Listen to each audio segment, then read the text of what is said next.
So my skeptical mind, and that's just who I am, my skeptical mind goes to, well, yeah, of course, you've got this guy over here that's logical and reasonable, and you got this guy over here that's wearing a tinfoil hat. Of course the tinfoil hat guy's going to see a lot of stuff, right? He's like imagining it, or he's watched one too many sci-fi movies. But it can be used to help us frame hypotheses for UFO propulsion, power, stealth, weaponry. Everything that we experience is very positive. Sometimes the field of ufology has a short memory span. We didn't know anything about the $22 million back then. We just kind of thought, well, this is, and I think that was the reason why they were looking for military-type people, because in the military, you work with whatever you got, no matter what the situation is, and you just kind of adapt and overcome. Well, happy Friday and very Merry Christmas to all of my friends out there from all over the world. It is there's never a day that goes by where I don't receive a message from someone who is talking about the show and helping spread information about UFO Classified. To me, this is one of the only places that you'll find the truth, and I will promise you I will give you that the best as I know it. It is always changing. I'm learning more and more, but I want to thank from the bottom of my heart my loyal listeners, the people that support UFO Classified and who make the show a reality. You mean the world to me. And good evening, Peter. It is very nice to see you in chat. I also want to just send a little love to some of my listeners. In the past week, I know a couple of you have lost loved ones, family members, and it has been an incredibly difficult time. My heart goes out to you and your family. My thoughts and prayers are with all of you as we navigate through these very difficult times.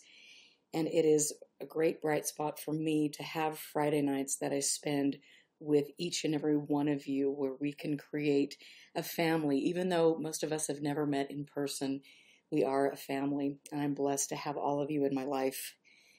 Tonight is going to be a show that I pre-recorded yesterday because of the Christmas holiday.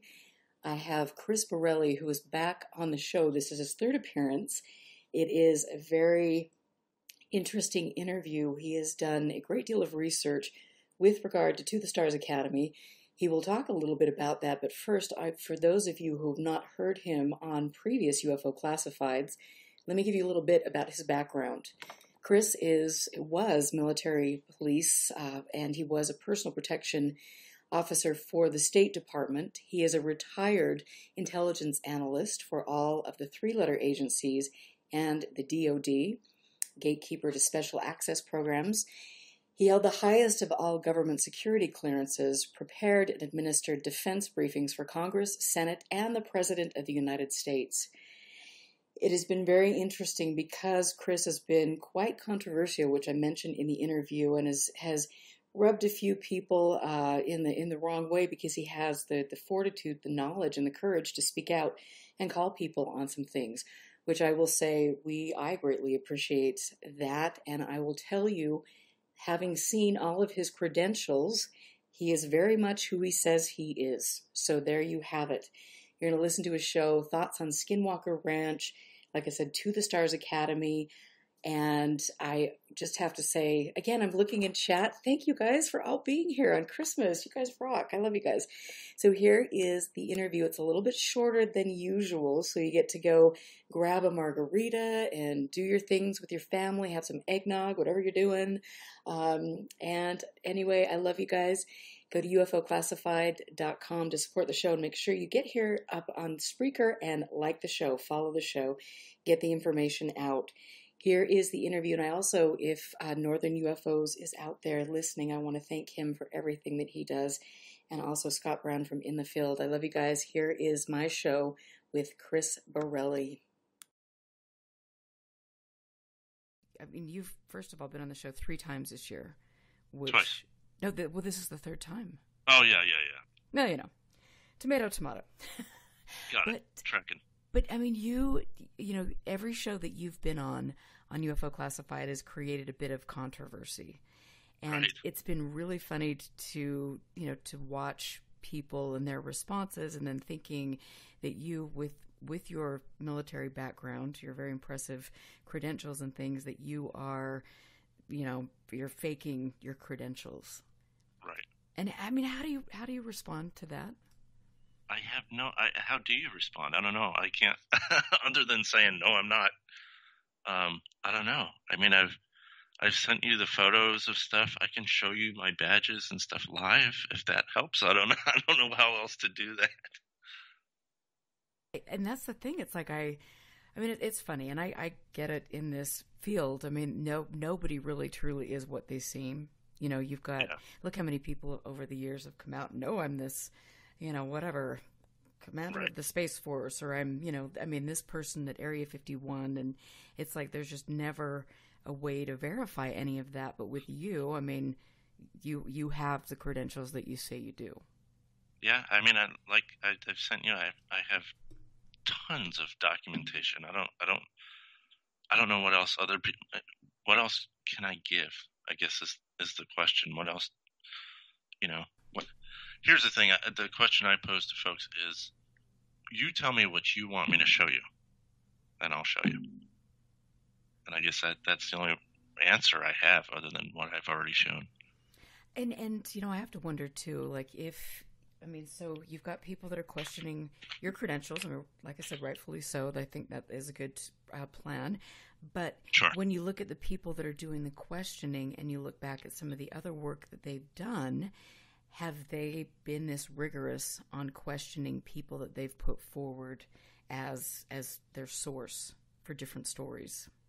No, because it doesn't jive with their, whatever agenda they have, or whatever their, whatever narrative they're trying to push. If somebody's pushing back, then of course they're going to try to, they're going to question everything about that person to discredit them, So, but if it goes along with their narrative, they're going to look real quick. Oh, show me that. Okay, cool. Yeah, he's good. We vetted him.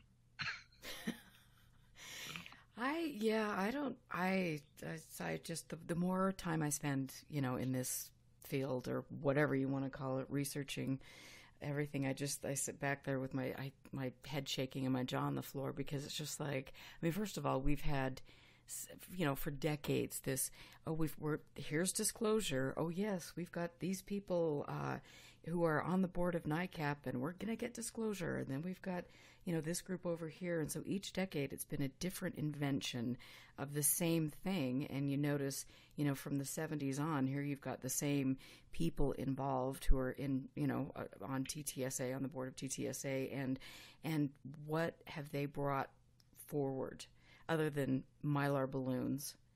And right. Yeah, I agree. And, I think yesterday Lou Elizondo put out something about, he made a list of things that TTSA has done and brought forward. But a lot of that stuff, it's like, how much of that stuff can you not credit to other people as well? As far as those 3 videos, I mean, John Greenwald was able to get those, if I understand correctly and I remember correctly, like just a few days before TTSA had released it. Yet they took the credit for those. Granted, I know that they had a hand in getting those out, but, they're not the only ones that were able to get that information out. Well, and let's go back, a few days. And, we had this big story, I guess, of, here we have again another story about, I don't know what. It's like Days of Our Lives or something. Yeah. Except that the acting's better. But anyway, in Days of Our Lives. Tell us what happened a few days ago, and the big announcement that was made. Yeah, I didn't listen to the actual interview. So the last time I was on your show back in August, I said that I had a source that told me that Lou Elizondo was leaving TTSA and going back to the government. I think I was laughed at and scoffed at for saying that. But now, here it is. He just made that announcement. Oh. And not just him either. Sorry, I don't mean to cut you off. Not just him either. Chris Mellon, I guess, and Steve Justice as well. Although I didn't see their official statements of leaving. I just saw the one from Lou, so I don't know the other. Yeah, I don't know where people are getting the information on the others. I'm not doubting that it's true. It seems that their job there is done, so they're off to the next, venture, which I believe that is just sort of announced as well today. And then so their job is done. And like you mentioned, Elizondo has been, he writes up a list, which is, of accomplishments or whatever. And I think it is funny, and I just have to say that, you look at Bigelow and some of the leaked documents that have been put forward, and it's like the stuff that's being put forward is actually the work of other researchers that had nothing to do with Bigelow. And it's like, okay, I guess we can take credit for other people's work, whatever we need to do, but what have they accomplished? Tell us a little bit about To the Stars, their background, and the players involved. You have, I guess it was originally started by Tom DeLonge, the former, guitarist, vocalist for Blink-182, which in itself is, it's I don't know, that's funny to me, that he was able to get this team together of, it's all intelligence community folks. You got Jim Semivan, formerly CIA, Steve Justice, who was, top guy at Lockheed Martin Skunk Works. Lou Elizondo, who supposedly, was the director of the ATIP program for the Pentagon to study UFOs, or UAP, however you want to say it. Chris Mellon was Deputy Secretary of Defense or something like that up there. One of those, how he got those guys together is, it's a head scratcher. It's like, wow, when it first happened, when Tom DeLonge had made this announcement that he got these guys together, how put off, all these guys together, it was a head scratcher. I was like, wow, this is crazy. This is, kind of cool that this is happening. So maybe it does mark, a change in posture, I guess you could say, on the government side of things. But in that announcement, he's saying that, all these guys have left the government. Now they're TTSA. And it begged the question of, wait a minute, hold on a second. These guys are all, former CIA, intelligence community. These guys have made a career of, working on stuff in the dark and creating cover stories and, making up, narratives to cover what they're doing. Not saying that that's wrong, that's their job. That's what they did for the government. So you have to say, okay, did they really leave the government? Or is this just, are they using Tom DeLonge and his, this vehicle that he's created to, disseminate a narrative, a cover story, anything. And then people say, well, what do you think they're trying to cover? And that's, they do this routinely to cover U.S. technology. And that's common knowledge. That's out there. You can look at stuff like Project Mogul, if you talk about like the Roswell story and the air balloon cover story that they had. And then later in the 90s when the Air Force, redid that investigation, they said, okay, yeah, it was actually a cover story. What it really was Project Mogul. It was these Mogul balloons. So even though they may not be telling the truth, they are, showing their hand that, yes, we create cover stories to cover what we're really doing, and that's to keep, obviously you want to keep your adversaries in the dark. You don't want, your adversaries to know your capabilities and that kind of thing. So I understand that, why it happens.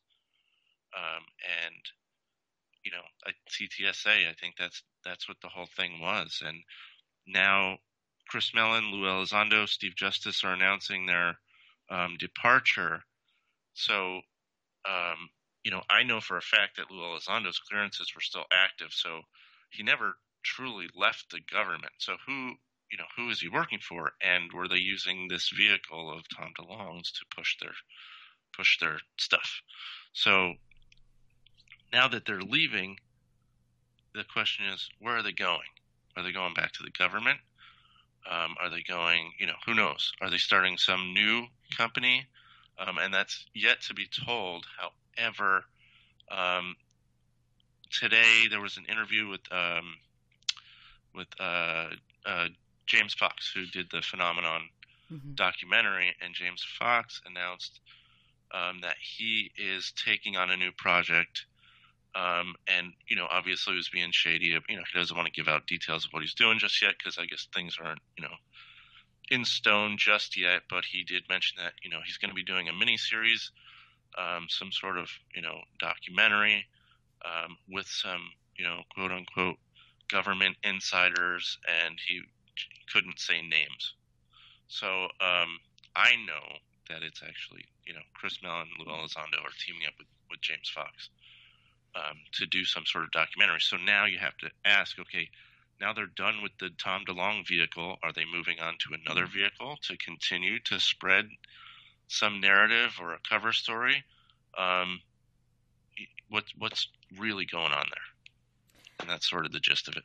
Well, and that's it. I mean, I think, and you mentioned a few minutes ago, it's like when this all first happened, I mean, December 17th, 2017, it's like this, front page of the New York Times, and there was a glimmer of hope, but then, as I look more into the history of the subject, this is a typical playbook, and this really isn't, that unusual, other than the fact that now they've got videos, which, and certain things here and there, but it's just the same old narrative. And I don't, it's funny to me to watch some of these people like spin their wheels and, disclosure is coming. Wait a minute, okay, just kidding. It's not this year, but wait, we've got this big video coming out and a big announcement, and it's just like, I mean, there are people that are clearly getting a lot of, YouTube hits and clicks to their websites and things like that. And so it is fun to kind of keep that going. And I disclosure would be great, but like you and I have talked about before on past shows, first of all, I don't believe any of these people. And I wouldn't want disclosure coming from them anyway. Right. And that's what I've always said is disclosure from this group is disclosure with strings attached. I guarantee it. And I mean, do you feel that we truly have, we've crashed flying saucers in our possession? I mean, it's there's no way to answer that. I mean, it's anybody's speculation. You can look at the stories. I don't know if you've been watching this new series on history that's going through the Roswell story. It is. I think the story is fascinating. I'll tell you that. The story itself is fascinating. To hear, the latest interviews by Jesse Marcel, in his later years, it is fascinating. I don't know. I mean, it's tough to say if, could it be? Sure. Absolutely. 100%. Could it be a cover for something else? Absolutely. 100%. There's no way to know until you see actual evidence. And that's the problem with a lot of these stories that come out in ufology all the time anyway, is it's all vast speculation. There's no evidence to back up anything that you're seeing. Or, I'm sorry, anything that you're hearing or seeing, some of this stuff. Right. Yeah. I mean, and that's, I mean, like I said, if you're promoting a Mylar balloon, that might be a problem. I mean, it's like, that was crazy. Even in the, when they were doing, when TTSA did the big announcement, here we are, I mean, that some of the things that they were showing and representing as real, mysterious objects were very mundane. And you would certainly think that a group of government insiders that has been investigating this seriously would be a little bit more diligent in what they're putting forward, but clearly they weren't. Why? That's the thing. What's the motive? That's the question. I mean, we can speculate on these things and look at the background of these individuals and know that, a background in the intelligence field and the counterintelligence field is, going to be tied to disinformation. That's part of the job. That's part of, the intelligence community job. So, I don't know. What's the motive? I don't know. We can guess. We can look at the background and make a pretty good guess. But a lot of people don't want to go there. They don't want to think that way because people are very passionate about the subject, like myself. I'm insanely passionate about the subject. I'm a believer. I'm not a debunker. And I know the last time I was on your show, that's the thing people throw is, him and Mick West and, there are all these debunkers, and that's not it with me. I'm not a debunker. I want disclosure. I know that the phenomenon is real. I want disclosure, but I want it the right way without strings attached. Right. I mean, and I feel the same way, even though I'm leaning a little bit more to the skeptical side lately. But but that still doesn't mean that. I mean, I've had experiences in my life that are, to me, very personal and unexplainable, and that's my thing. But it's so sad to look at all of these people who are turning to, who have had personal experiences and who look to this, American, ufology, this community, and it's just like so dysfunctional. And in my opinion, I think in a lot of ways it can be very damaging to a person who's trying to come to grips with a personal sighting or, just find out more information, because you're being led by people that are either a brick short of a load, Sure. on some sort of payroll, or getting their ego stroked somehow and putting forward disinformation without their knowing. Right. And that's the thing. A lot of people, I think, don't realize that they're being used as a vehicle for disinformation. Look what Richard Doty was doing to, I forget his name. Benowitz. There you go.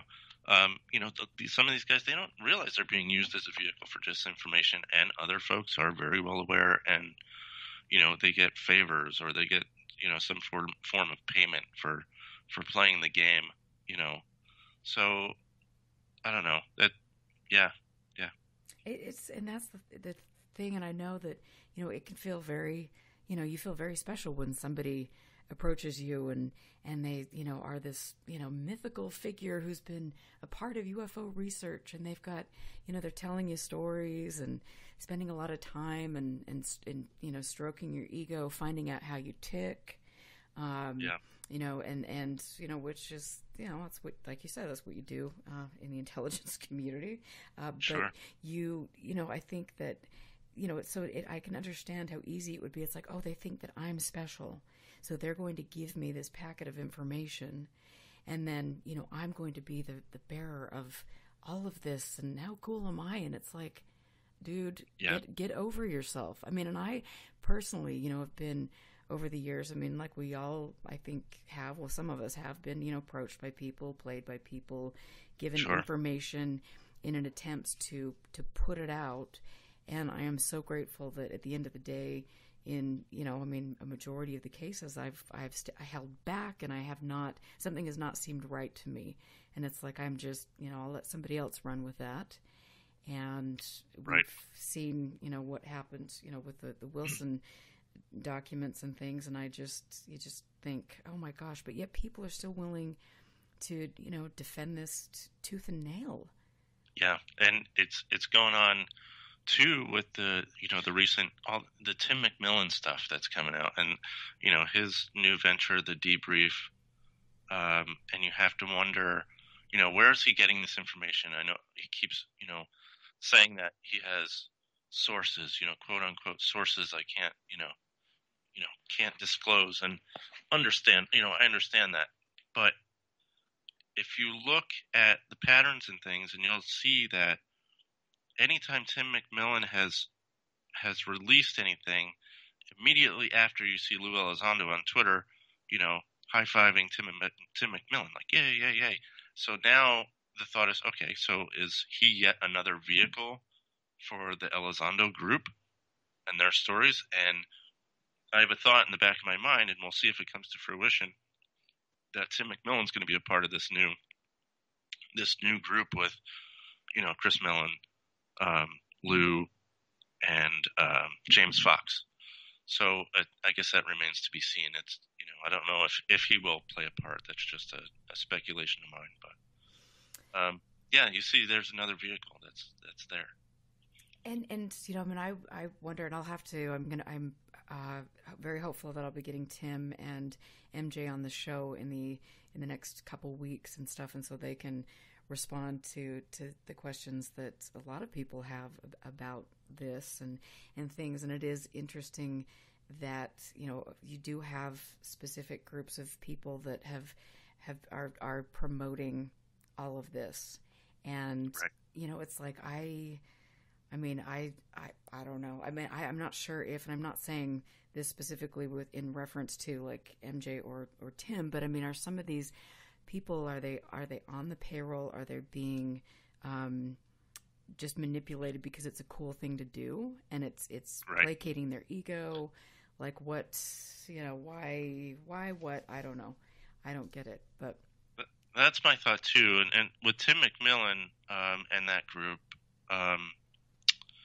you know, I'm not necessarily saying that Tim McMillan is purposely spreading disinformation. Again, if he is a vehicle, he may not know he's a vehicle. He may be, you know, just excited that, you know, Hal Puthoff told him this, or, you know, this person told him that, and he has this really cool information that he can release to the public, as, you know, as they could be his sources. I'm not saying that they are. I'm using that as an example, but again, we don't know that we don't know if he's being manipulated by these folks or if he's doing it purposely. Is he part of, you know, some organization with these guys? Is he getting paid for this in one way or another? We don't know. So I want people to realize that I'm not attacking anybody when I say things like that. Like I'm not attacking Tim McMillan. I'm attacking the idea that this information is being relayed through him, knowingly or unknowingly, and it's wrong information. There is bad information, and I've tried to point it out to him before, but he ignores it. So that's usually a tell. You know, if somebody with credentials can come to you and say, okay, I know you're saying this, but I can tell you that that's not the truth. I can possibly prove that to you. At least you would have the conversation. But if you're not willing to have the conversation, that's a big tell that you're possibly knowingly spreading that disinformation. so what types of information did you reach out to him saying this is not correct information? So we know, I have to be careful how I know this, but we know that Tim went on Richard Dolan's show as under the moniker Mr. X. Originally, I was under the understanding that it was somebody else, but we figured it out that it was Tim McMillan. So he was putting out a lot of information about special access programs, which is my expertise. And there was and if anybody wants to go and listen to the first show I did with you back, I can't remember if it was July, August, something like that. They can go into the actual details, but there were just numerous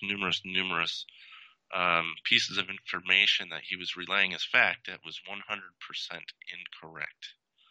And so I reached out to them and I said, you know, off the record, you know, not in front of the public, let's have this discussion and I'll tell you what's real and what's not. And they didn't want to have the discussion. They completely ignored it. So that's just a piece of it. And then obviously you have the big video that came out, or not the video, the photo from the pilot's cockpit of a supposed triangular, which wasn't triangular in the least bit, UFO or UAP, which as it really looks like the Mylar balloon that people are passing around. But yeah, what irritates me is that there was a lot of rumors of a triangular, you know, there's photos coming out of a triangular UFO that was captured by pilots. It was seen coming out of the water or entering or exiting the water. I can't remember what it was. And I feel like he dropped this other photo right in the middle of that, almost trying to to get some of that attention that, people were waiting on this other photo and he dropped this one. So it's kind of, what was the point of that? Are you trying to pass this off as the information people have been waiting on and waiting on? Are you trying to pass this off as that? Because then later they were saying, oh, this isn't the same thing. It's not, it's not what they were referring to as the triangular UFO. So I don't know. The timing was crazy. There's motive there. There's definitely motive there. And is it meant to gather, are you trying to gain hits to your website, to your whatever? What's the point of that? I'm not quite sure. And so what is the other triangular UFO that you're referring to? From what I understand, it hasn't been released yet. Okay. There's rumor. It's a rumor thing. I don't know. I've heard rumors that there is a photo from the DoD that has a picture of a triangular shaped craft, and they have another photo of it entering or exiting the water. So again, it's rumor as of right now. And when you look at some of the technologies that we've developed that we know about, sure. I don't know. I imagine what we don't know about, but I mean, could any of this, be that sort of technology? I mean, for me, when I look at, the Tic Tac and things like that, I mean, I still go back to saying that is something that's ours, but sure. Have you learned anything more about that or changed your mind on what you thought ago? No, I think it totally could be U.S. tech. Guaranteed. Is it possible? I'm not saying guaranteed it is. I'm sorry. Guaranteed it could possibly be U.S. tech. And the argument that we see constantly is, oh, no way, the U.S. government doesn't have that kind of technology. How do you know that? If they have that technology, they're not going to, as people like to say, park it on the front lawn of the White House. They're not going to, share their capabilities with, even to share it with Americans. Sure, I'm sure, the government would love to share what we have with Americans, but you can't show your allies your hand without showing it to your adversaries at the same time. So you can't show that stuff. So I guarantee you there's stuff that would blow your mind that's hidden away in vaults, as far as capability wise. So is it possible? It's 100% possible. I think that the whole Nimitz encounter is U.S. technology. The Tic Tac UFO. There's nobody that can say we don't have that technology. Right. I absolutely agree. And when you get out there and you start looking at some of the, I mean, I found a great series of videos just even on YouTube of what we have developed, and that's, out in the public domain, and you just think, holy crap. And then, for people to sit there and say, oh, no, it's just like, give me a break. Right. And I mean, there, one of the big thoughts, and I had Paul Smith, who's a remote viewer, on my show a couple of weeks ago, and he's put off and worked in with all of those people for a long time, and he felt very certain that this was extraterrestrial technology.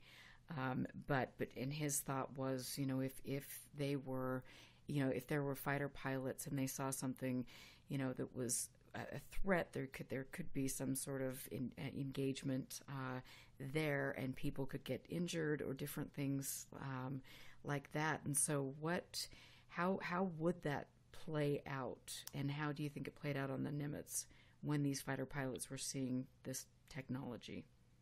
Well, I think I've heard the argument that the government wouldn't test technology on their own pilots, and that's 100% false.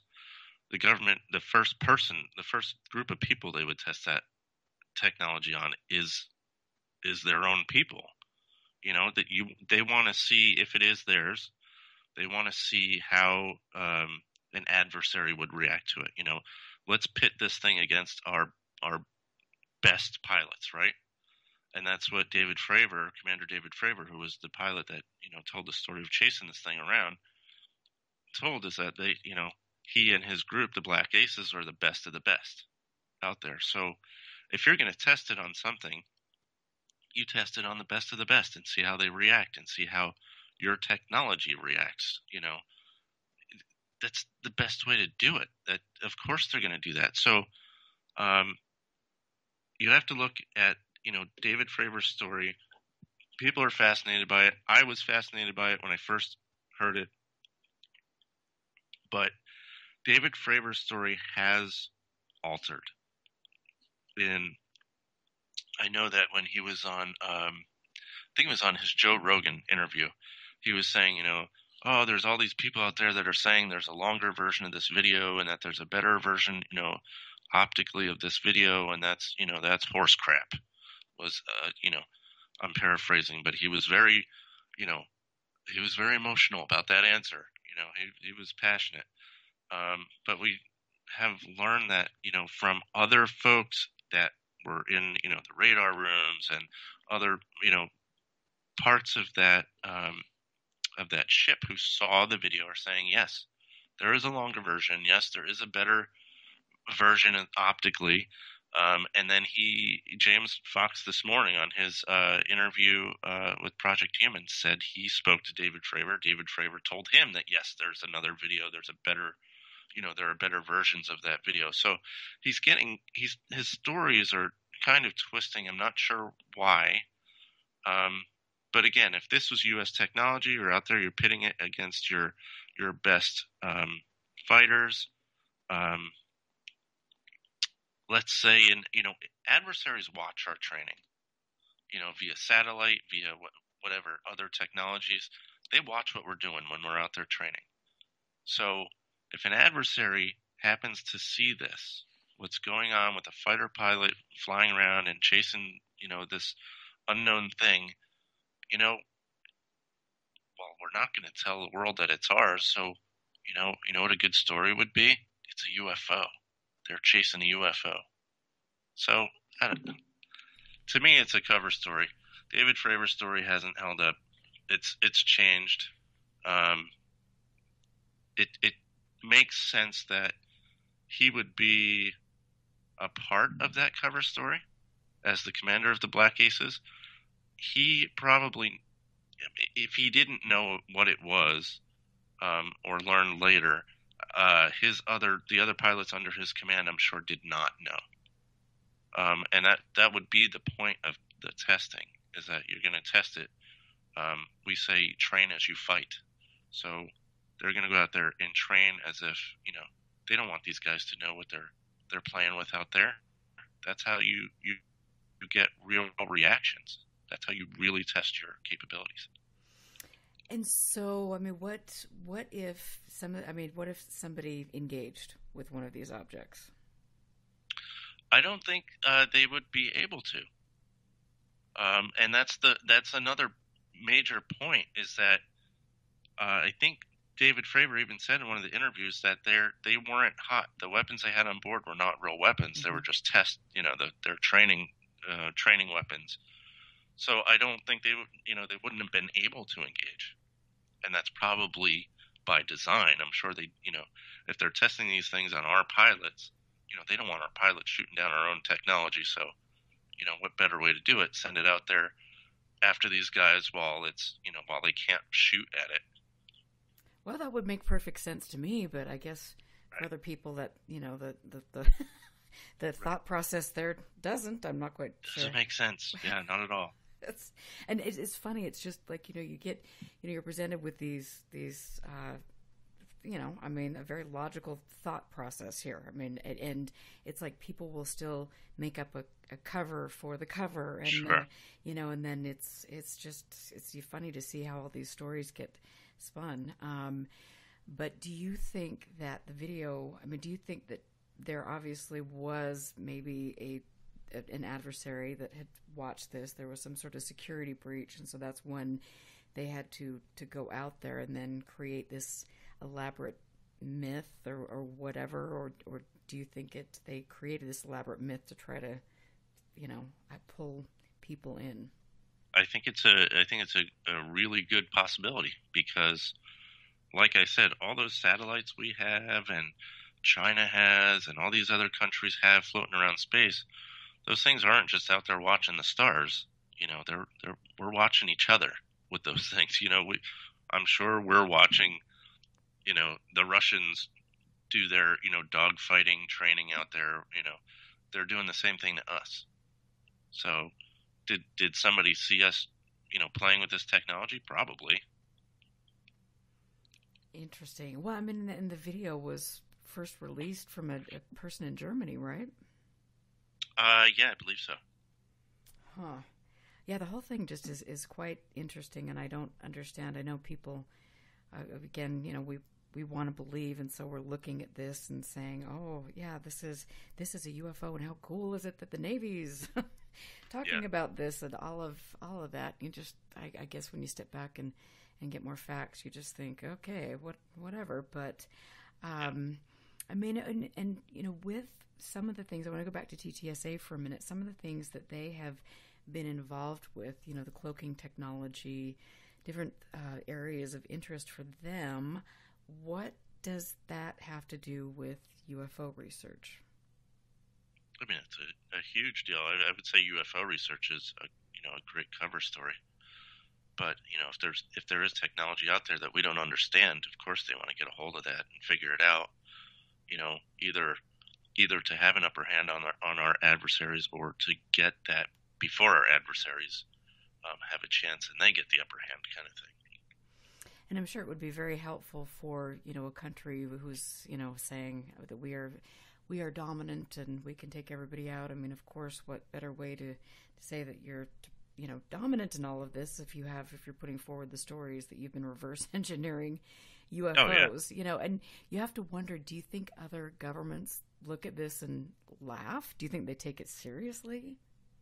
I mean, I don't know. I know the British took it seriously. Nick Pope's been very open about the work that he's done, as far as, research.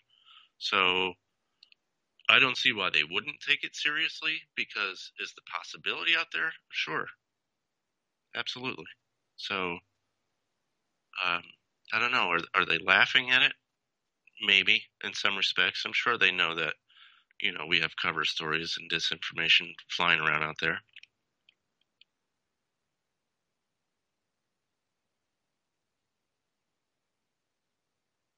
How many people would have to be involved in this, and how could you keep something, if this was a disinformation campaign or it was our own technology, how many people would be involved, and how can you keep that a secret? I mean, a lot of that stuff's kept secret by compartmentalization, but to do something like that, you don't need to have a whole lot of people involved in a cover story, or to cover something like that. So, I think it's interesting to see Senator Harry Reid's part in everything. He was always a major supporter of TTSA. He kind of gets involved in a lot of the stuff that they do, a lot of stuff that they have their hands in. Interviews, documentaries, other people that they sort of use as vehicles for information. So for something like that to occur, you'd have somebody at the top like that, like Senator Harry Reid, and then a small group to put together that story, but the real information would just get compartmentalized. So, yeah, nobody would really know. The whole thing is so interesting. And so where would somebody like Bigelow come into play with regard to that? That's tough to say. I honestly, definitely money, man. There's definitely funding for sure. And then, as far as his own team of, researchers and experts, I don't know what they're contributing to their government research and all that stuff, but he's got that. He's got that a team of folks, just like any government contractor has their own team of experts. So they have plenty to contribute, as far as research and research information development and finances.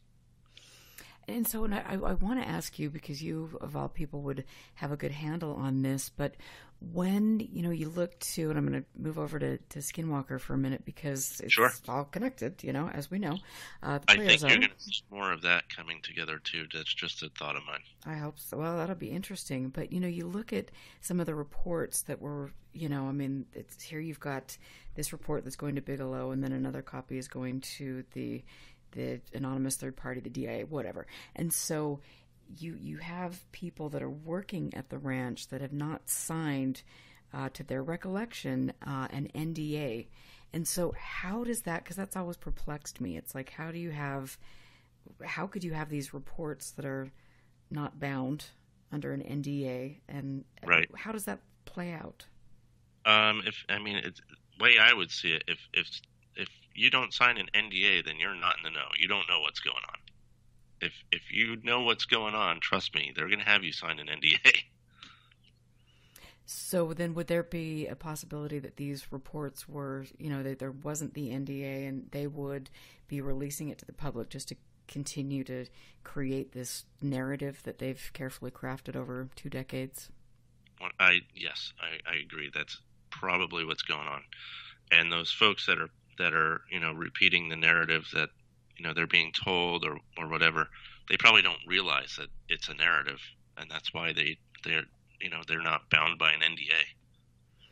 And that that's really interesting, because I've had that discussion with Chris Marx and Chris Bartell, who both were at the ranch for a long time, and it's just like, how could that not be the case? That doesn't even make sense, that you could be involved in a project like that and not have an NDA or something, and that's for you to explain it that way. That's kind of where I was going with that, because if you don't sign an NDA, you're probably a subject.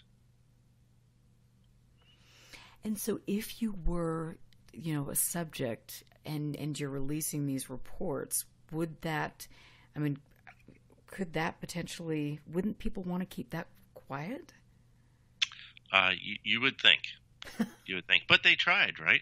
They tried hard to keep that quiet. It wasn't until, Chris and Chris figured it out, right, that started to leak.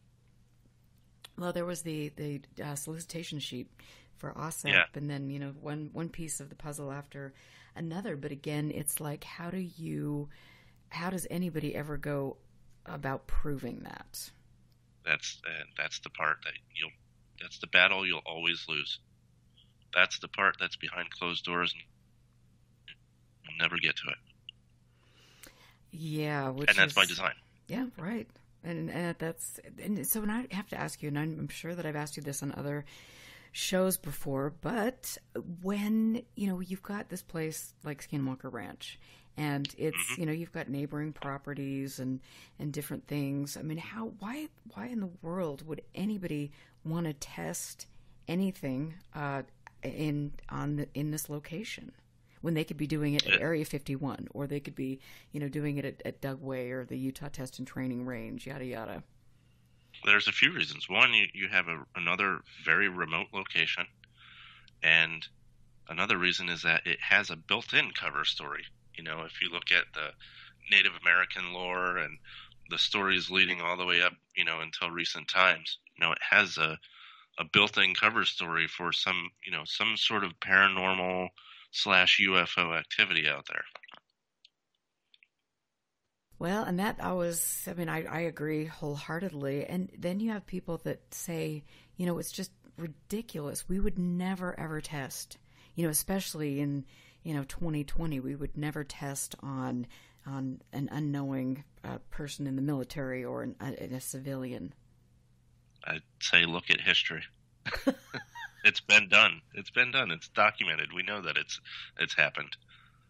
Go over to John Greenwald's site, the Blackfall. He's got plenty of FOIA stuff that he's pulled on, human testing. Granted, a lot of that testing, it's more of a psychological thing. Again, it's just like the pilots. They want to see how they're going to react to something. I think it's sort of the same thing there. I don't know that the government knows that it can be physically harmful. if you see if you've watched the Skinwalker Ranch show, and you see the case with Tom Winterton where he had where the skin started to separate from his skull on the back of his head.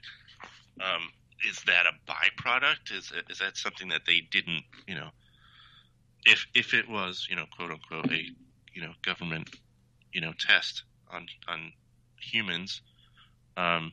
Is that a byproduct of something else? Did they not realize that was going to happen, kind of thing? So, when it comes to testing on our own people, I think that for the most part, it's psychological testing. They want to see how people will react to things. They want to see, follow-ups of, how does that lead someone to act, kind of thing. Well, it's interesting when, again, you've got this myth that's been, really put together. It's been brilliant. There's been a big PR movement behind it for, years and years. And so it's funny how people just don't, it's more acceptable to say something was paranormal than it is to say, oh yeah, that's us again. And right. I just, when I started coming forward with everything that had happened or what I was putting together with all of this, it was just like, I'm arguing with people who are trying to marginalize what I'm saying. And then they're just like, it's, the UFOs, this is a portal. And it's just like, what in the crap? And if this was something that was extraterrestrial in nature that was coming in and out of portals in a specific property, wouldn't you think that we would have that whole area shut down, maybe? Oh, yeah. Yeah, that was the point I brought up. If this was, if there was crazy stuff like that going on, we know that the government was there for a while, for years, had, their own people on site testing and stuff there. But if they were able to confirm something like that, or even, yeah, they would lock that up. That would be the next area. That'd be Area 52. Well, and it's funny when you go out there and you stand, on the periphery, you can see a lot of different air flights, airlines going overhead.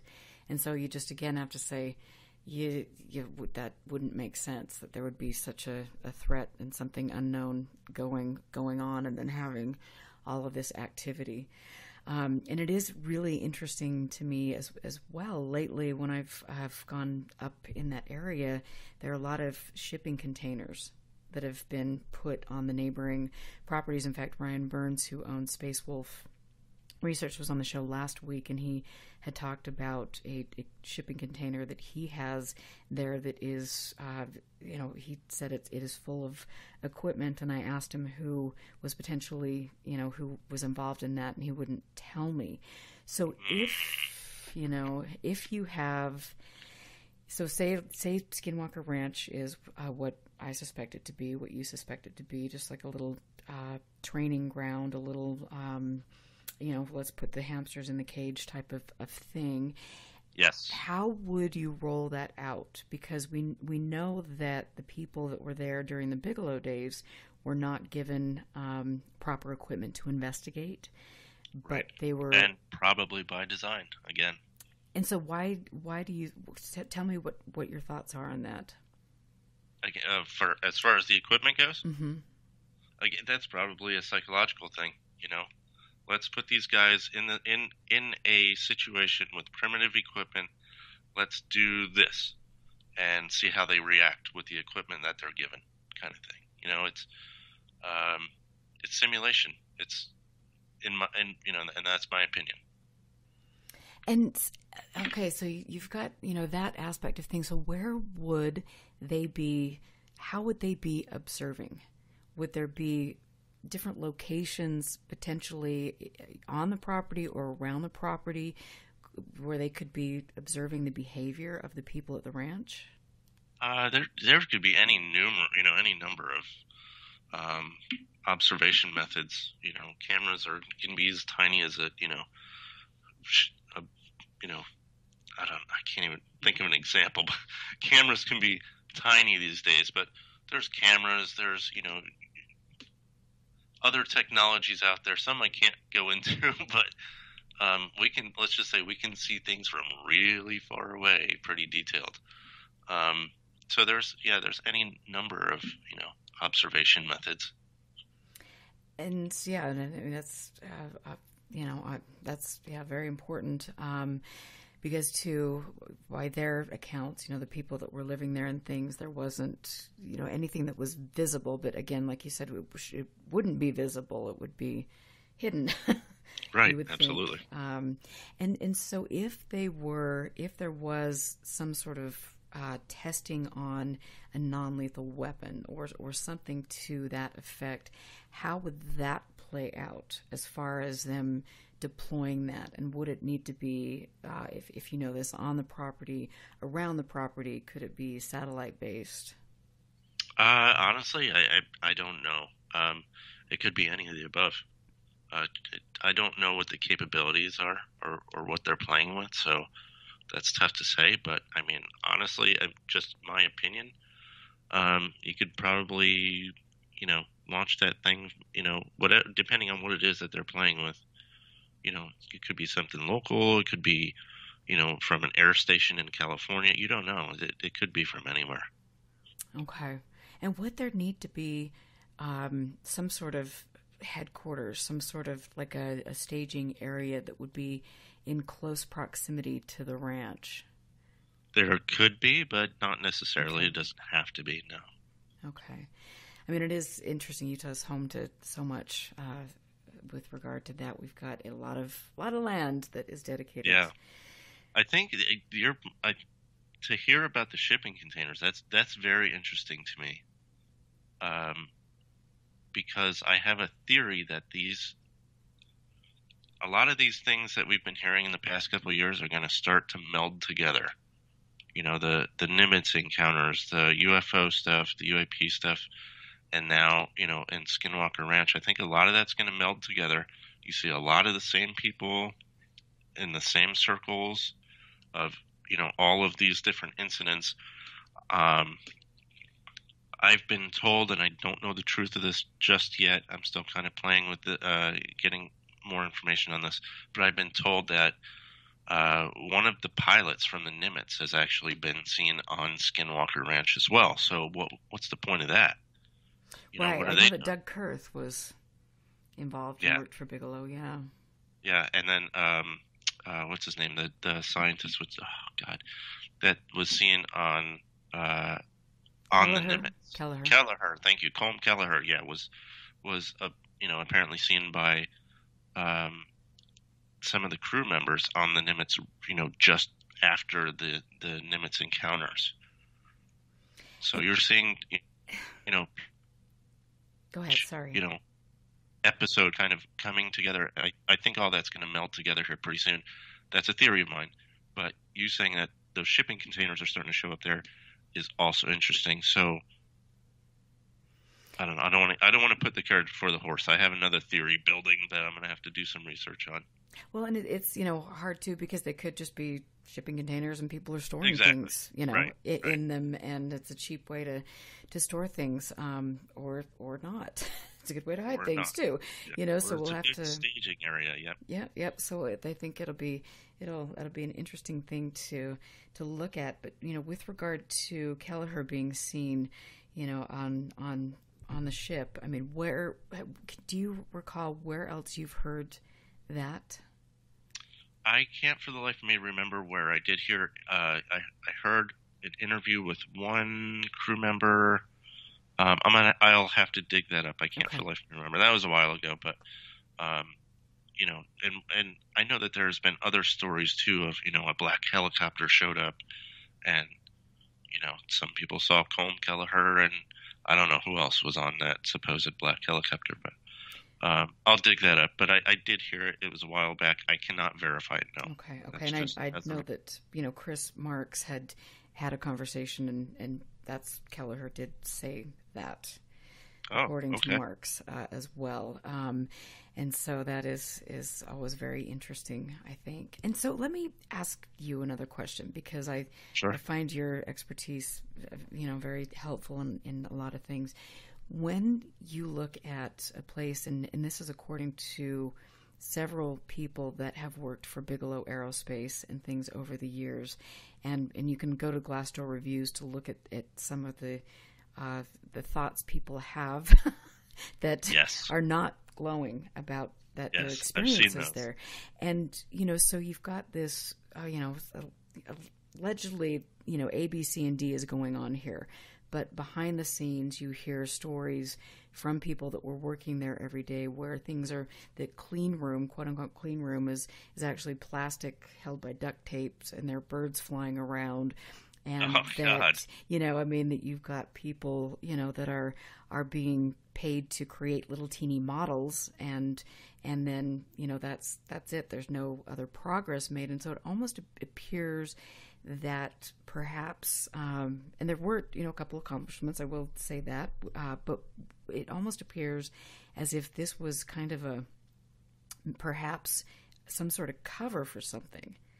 And so what would that be? What could that potentially be about? I'm not saying it was, but it just, there's lots of different stories that are coming out, and things aren't jiving. And then you've got, whole groups of people that are being hired and then fired in the same time frames. Right. That could be any number of things. I mean, that could be, something, new projects that, Bigelow's working on, as far as, who knows? I'm sure whatever he's been working on, I'm sure, Skinwalker Ranch was a testing area for a lot of that stuff. It's kind of like, why else would he buy that ranch? It doesn't make sense. So,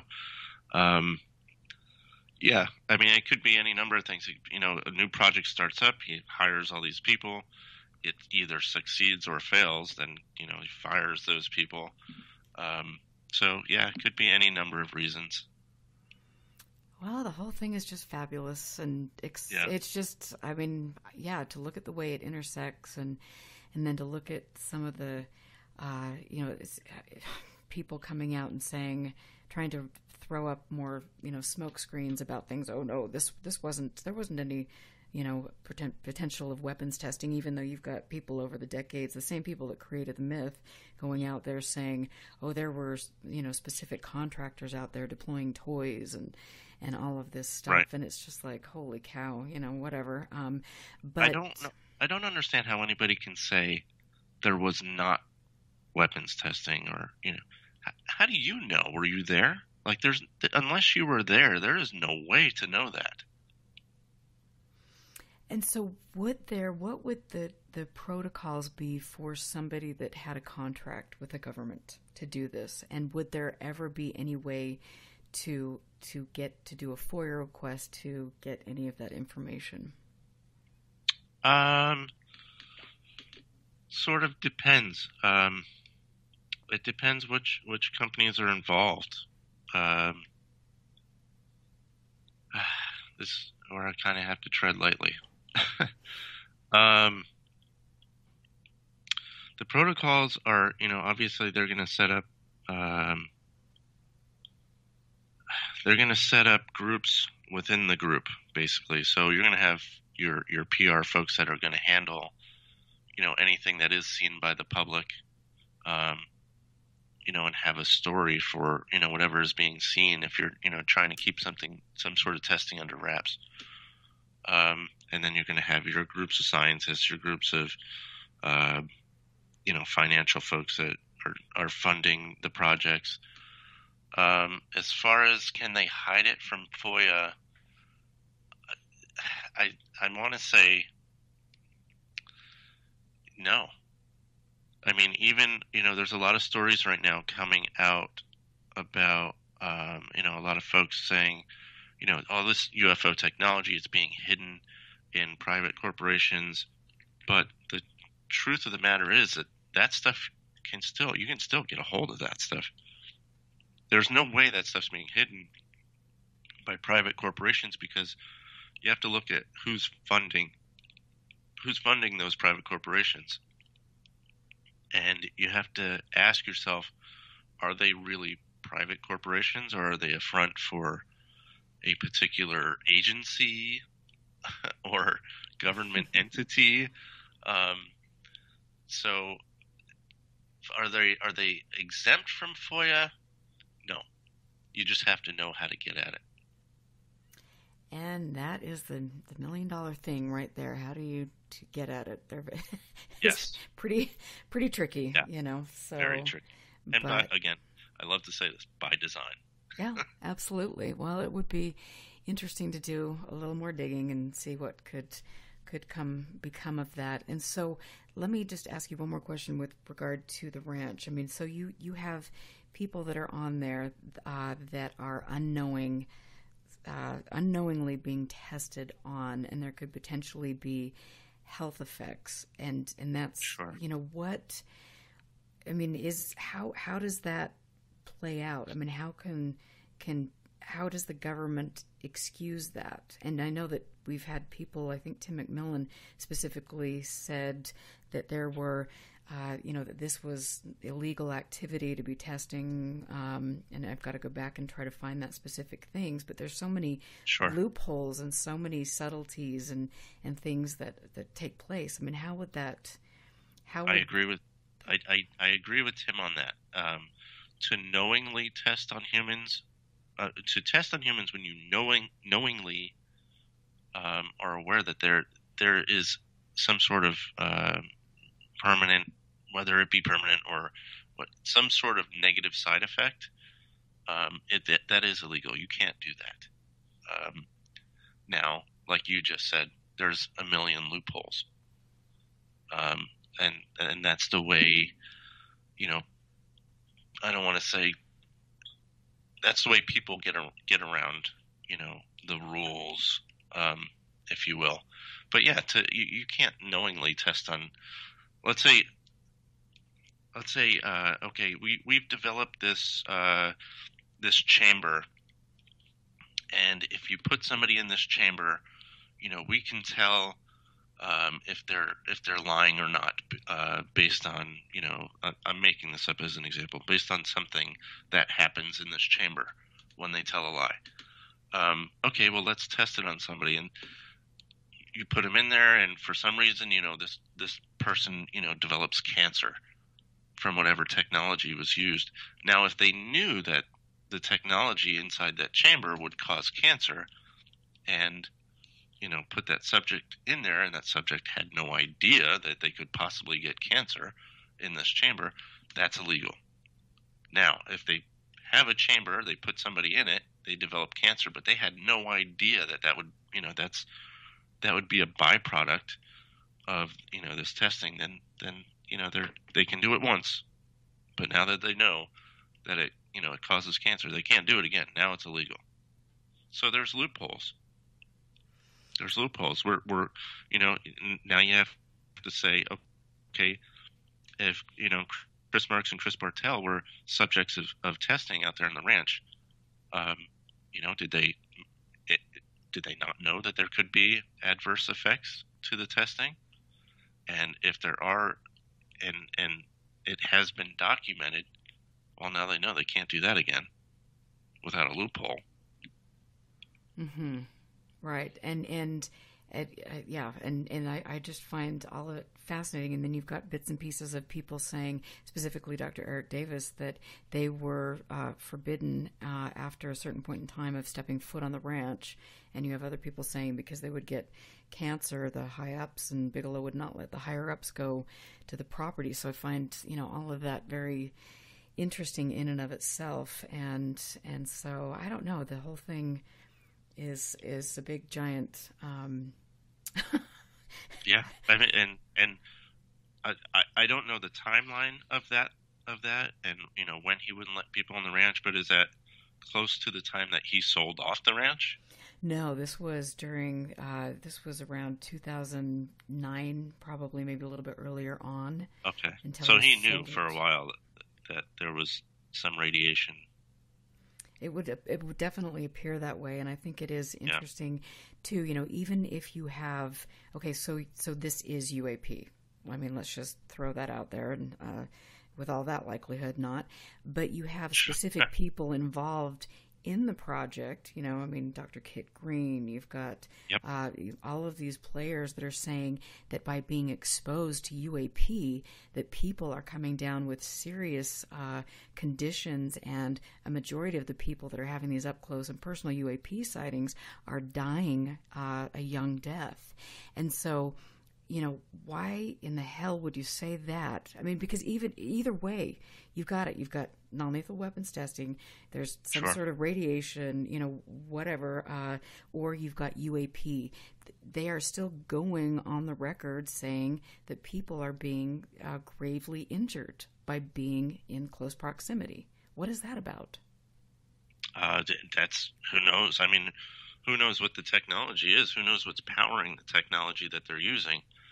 And, you know, there's another, you know, there's another great loophole, if it is U.S. technology, is to say, well, you know, it's not us. You know, we can't be held accountable. It's not us. It's a UAP. It's a, you know. So there's another loophole for you. Well, you know, pretty soon they're going to run out of loopholes, and I'm hoping that maybe we hope.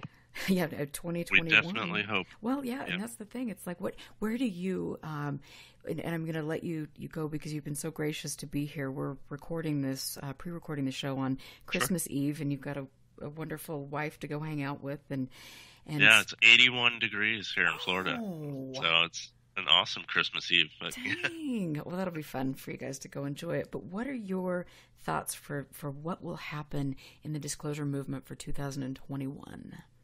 Like I said, we now have seen the departure of Lou Elizondo, Chris Mellon, Steve Justice from TTSA. And you also have seen in the past some of the same TTSA players at Skinwalker Ranch. And my theory is that those two are going to meld together at some point in time. And we don't, who knows in what regard or what fashion, but I feel like those are gonna, you know, they're gonna end up together somehow, some way. And then who knows? Maybe, you know, if that happens, maybe Bigelow will have a part in this as well. I know he's had a huge interest in TTSA. And early on, they were mentioning him a lot. They seem to have distanced themselves from Bigelow. A lot of people have. So it'll be interesting to see how that sort of plays out. But 2021, you're going to see definitely, you know, James Fox is going to team up with these guys. So you're going to, you know, he's another entertainment guy. So you're going to see probably another huge documentary come out with whatever narrative they want to play. And you know, my theory is that he's being used as a vehicle for their disinformation. So definitely keep an eye out for that kind of stuff. Other than that, who knows? Are we going to ever see this triangle UFO, UAP photo that they've been talking about for so long? Who knows? I don't know. Yeah, I mean, it's interesting. I've just got to ask you really quickly. I mean, do you think that any of this is political? I'm sure it is, 1,000%. I mean, look, we just saw the, you know, 2017. You have the release of all these, you know, possible UAP in our airspace, in our defense airspace, and then, you know, the announcement of Space Force. So, yeah, are they related? Probably. Is there something political behind it? Probably. I'm sure there is. Whether it's, you know, defense budget type stuff or, you know, research and development, who knows? Interesting. Well, this will be fun to keep exploring all of this. I find it absolutely fascinating. And so you have a new podcast. Tell us about it. I just started it. I think we're like 5 episodes in. So we're kind of just getting warmed up. It's myself. I usually have somebody on, whether it's Lena, my wife, or, you know, we have any number of guests. It's a wide variety of topics. You know, we're doing everything from, it's mostly comedic based. You know, we like to have fun. We like to, you know, jaw jack and just talk about random stuff. But there's an underlying message there, and it's very much about mental health and veterans and that kind of thing, folks that suffer from PTSD and other mental health issues. And it's really kind of just a hangout place to talk about that kind of thing. We have, nutrition specialists that are coming on, art therapists that are coming on, comedians. Erica Lukes is coming on, right? Sweet, right? You got it. At some point. But yeah, it's just a wide variety of topics. We try to keep it light. We try to keep it fun. We're usually on there drinking beer and just jaw jacking. It's a lot of fun, but there is that underlying message of, and that's where the name Warrior Within came from, is that I suffer from PTSD from some of the stuff I did in the military and whatnot. But I actually was a part of this. It's like a peer support group for soldiers with PTSD, and it was called The War Within. And I was like, why don't we do something with this and sort of put a positive spin on it? That's where The War Within became The Warrior Within. So that's what it is. It's Warrior Within podcast. It's all over, all the, Spotify, Apple podcasts, all that stuff. So that's awesome. Yeah. I'm really excited for you. Congratulations. Yeah, it's fun. I look forward to being on it, and it's nice to have a little levity in life, because sometimes, obviously right now life is there's not a lot of happiness. So exactly. It's good to have that. And thank you so much for always being so willing to come on the show. You've got really incredible things, and maybe when I get Ask McMillan and MJ to come on the show, maybe you can be there as well. That would be very interesting. I would be more than happy to come on and talk to them. That would be wonderful. Thank you so much, and I hope you and the missus have a fabulous and happy Christmas. You too. Thank you very much. Okay, guys, so that was my interview with Chris Borelli, and of course, because it wasn't quite as long as my usual show, I've decided that I am going to bring on a special guest who obviously is sitting here next to me. We're getting ready to have Christmas dinner, so it's the way it goes. But over the past year, as all of you know who have been kind of following me on this journey, my exploratory process, you know that I've been digging deep into Skinwalker Ranch, which is nothing new. That's been something that's gone on for years and years. But thanks to Chris Marx, I've really been able to kind of dive deeply into Skinwalker Ranch, into some of the things that were going on. And I will tell you, just like other people, the questions I have are I seem to be building questions more and more by the day.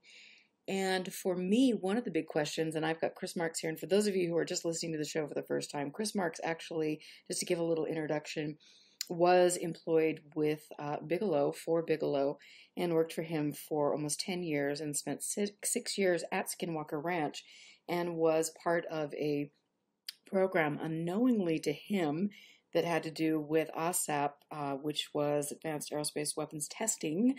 And so we've seen from Chris Marx, Chris Bartell, his colleague, who was also at the ranch and was used as a guinea pig. We've seen a lot of things coming out. A group of two men who are actually who are actually, I don't know what. Don't ask. It's Christmas, whatever. But people are asking questions. You're asking questions. I'm asking questions. I am incredibly uncomfortable with the answers that have been put forward. I'm incredibly uncomfortable with the narrative that's been put forward. And I think, as I've stressed so many times before, when we're in this world of obfuscation, when we are dealing with people who are not forthright with their credentials, who play games decade after decade, and people who are creating companies where they tend to probably make a lot of money, I think that it is up to each of us to really hold their feet to the fire. And Bigelow is on the top of my list. I've seen a very cagey man who clearly has a lot of interest in things, but at the end of the day, what is the motivation? Is the motivation truly finding out what is paranormal? Are we dealing with ET, or is the motivation simply money? My bet would be it is simply money. I think it's more than that. What do you think it is? I think it is, well, it is money, but there are also connections that were made, I would believe. See, what I thought was weird, working or being grandfathered into aerospace after my BAS years, and seeing really how aerospace was run in Vegas, it was just strange. There was nothing produced. There was nothing being made. The so-called clean rooms were plastic tarped areas with birds flying in them. Right, and I mentioned that in the interview just recently, or just tonight, but I mean, it is, and I think that there's so much, why all the smoke and mirrors? And my big thing, and this is something that, as you know, because I get to ask you every day, it's really been gnawing on me, is why in the world did you not sign an NDA? Why did Bartell not sign an NDA when you had these reports that were going to, the other party? Going to the DIA. Right. And I know. So why, I don't know. Why didn't you sign an NDA? I do not know. But that doesn't make sense to a lot of people. Well, it may not, but maybe it does. Why did Kelleher and Knapp wrote Hunt for the Skinwalker when it was supposedly all hush-hush, and then they come out with the book? Why did all the promotion happen around Skinwalker Ranch? I don't know. Only thing I can think of is because it actually helped the narrative. It helped putting it forth. It helped disguising what was actually going on. And we all know at this point what was going on. So maybe it was simply a beneficial. Maybe they didn't care about NDAs. I don't know. Well, they would have had to if they were working on something that would apparently a black budget project. Dun, dun, dun. So why the hell was I allowed to take my own camera up there with my own chips and my own recording equipment? And I never had to give those chips to anyone. I copied them to Column.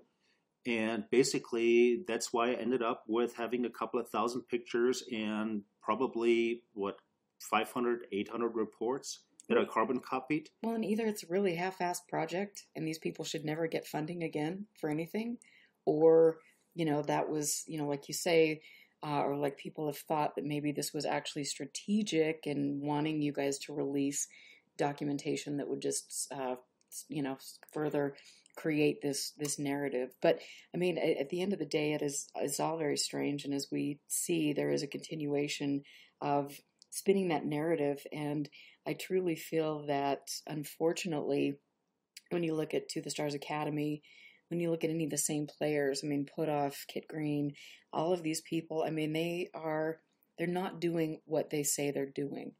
And for, like Chris Borelli mentions so brilliantly in the first portion of this interview this evening, I mean, he just said, of course, these people are in the intelligence game. They're in counterintelligence. Nothing they say is going to be what you can take at face value. So why in the world do we think that these people coming out of nowhere have created this great thing? And hello, UFO disclosure is here. I mean, seriously, after since 2017, what have we seen? I mean, like I was saying, a freaking Mylar balloon. Because it creates the smoke screen that you need to operate behind. I mean, I have worked intelligence. I've done TS up in Iraq and Afghanistan with the U.S. military. I understand a little bit of the game. I've played it and I've been in it. Right. And so let me just, that brings up a good question. Are you playing a game with me? No. That's crazy talk. No, I'm wondering. I think a lot of people want to know, is Chris Marx playing a game with Erica Lukes? That's crazy. Did Bigelow send you to, just kind of throw some little bombs in the way? Okay, well, And how much did he pay you? And clearly he needs to pay you a little bit more because Mama needs another, I need some sort of bauble. 1.7 preferably million. Diamonds. 1.7. Okay. Well, and so I can use your schooling, your, Intel schooling, and then I could look at you and analyze your behavior. Oh, my Lord. Oh, my Lord. Well. Okay, Chris's face is bright red. It's now. not. Yeah, it is. I think it's pretty much bright red. But here's the thing. So you're admitting that you're on the payroll. And no, I'm not on the payroll. I am not on the payroll to no one. The state of Utah right now. That's who I'm on the payroll for. The state of Utah. So you're telling me you don't, take long walks with the dogs and you don't go out and phone into the headquarters? No, I'll do that with my little 007 spy kit, which is in the bedroom. But good. Well, you don't know where. Well, But anyways, no, you create a smokescreen behind which you can operate pretty much safely and do whatever you want. And here's the thing. Why on earth, when we faxed our, the reports to the DIA, it was a 1980s style, which pretty much everything Bigelow is 1980s style. They call him Retrofit Bob in, closer circles. Perhaps the hairdresser. So I stick my report into a 1980s type dinosaur fax machine, manually dial the button that goes to Virginia, and send my DIA report to the DIA, and then I'll send one to Bigelow, and then I'll send one to myself. But, in the real world, there's something amiss. Well, of course. And we always asked ourselves, especially Bartel and I had freaking hours of conversation about that. It's like, why is there no internet security? I found actually love letters written by one of the staff, written to one of the office secretaries that they forgot to erase on the machine at the ranch. Awkward. Oh, it was awkward. All right. Why was there absolutely zero on anything? Like I said, I took my camera, my own stuff, because what they supplied us with was so crappy that it couldn't be used. Right. None of this makes sense. Because it sense. wasn't about research. Well, I think it was about research, but that one down. But it was about research, but not that kind of research, and it just kills me that people are still clinging to this whole Skinwalker Ranch story. No, there's no Bigfoot. No, there was no. But you have been on my show talking about a shape-shifting. Yes. Man, well, over the ridge.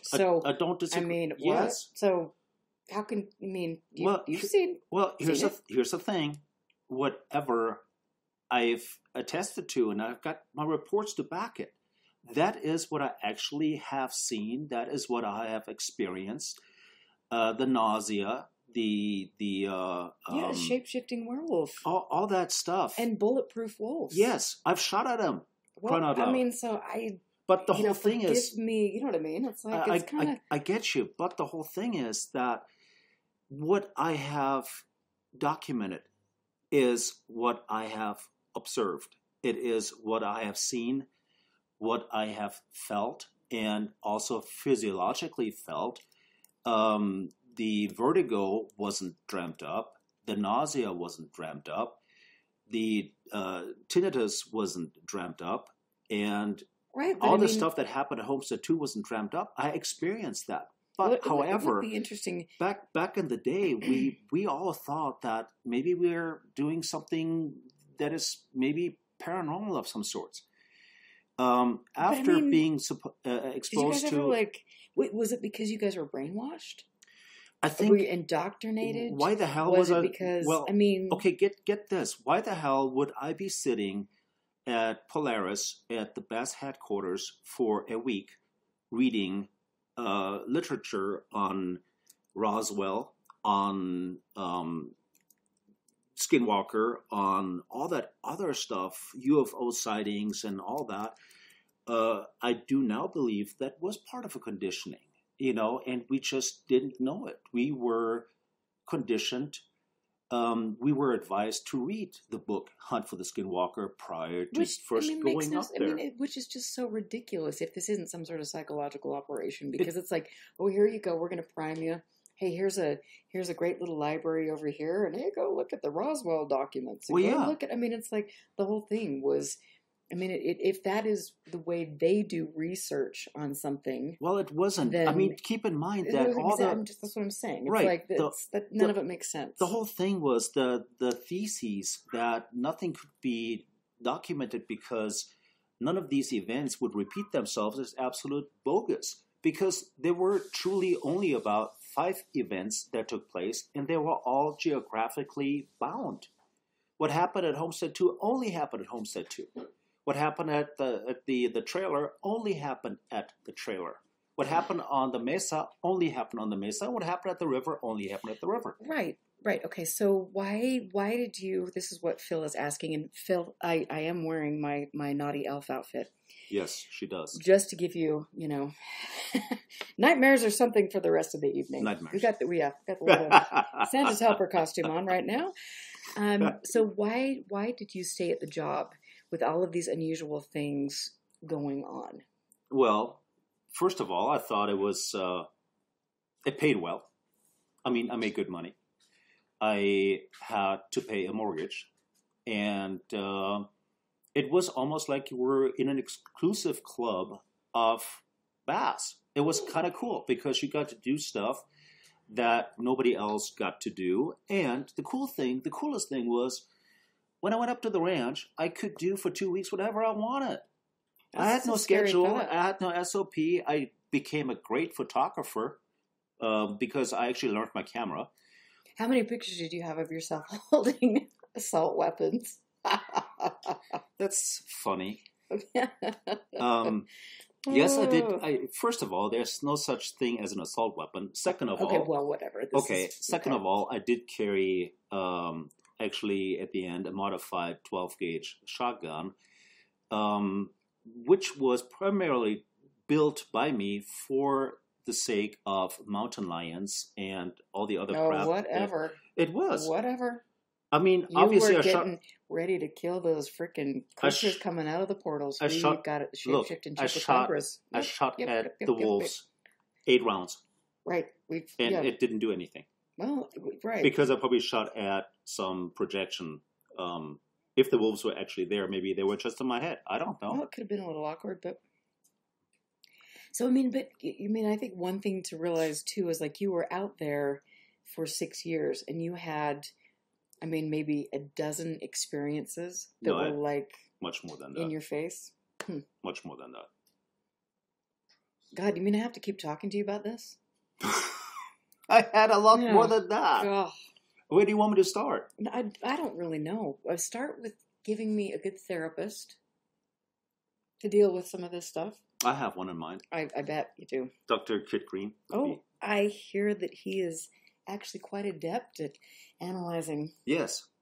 Anything brain matter. That's good. That's good. Yeah, I think so. No, there were a lot of... The thing is that these experiences were plentiful. However, they were similar and, as I said prior, pretty much bound to a location.